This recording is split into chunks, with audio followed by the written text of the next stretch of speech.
Hi guys! So I've tried out the Zoeva Nude Spectrum Palette for the first time and created this rose gold makeup look.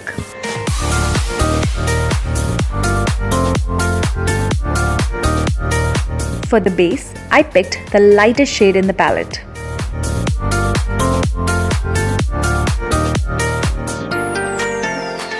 This was followed by a generous amount of brown eyeshadow on the crease.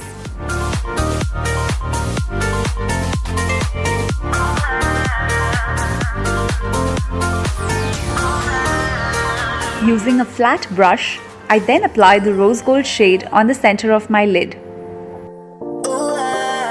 To finish off the look, I used the black eyeshadow on the edges for that smoky effect.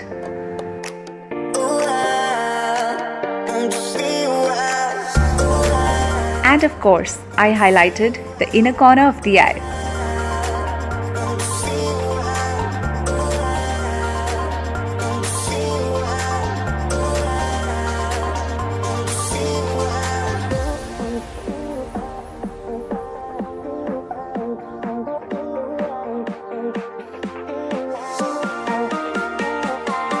To create that depth, I applied a little bit of brown eyeshadow on the lower lid as well. I finished the look with a mascara and a pink lipstick. I hope you guys like it and try it too.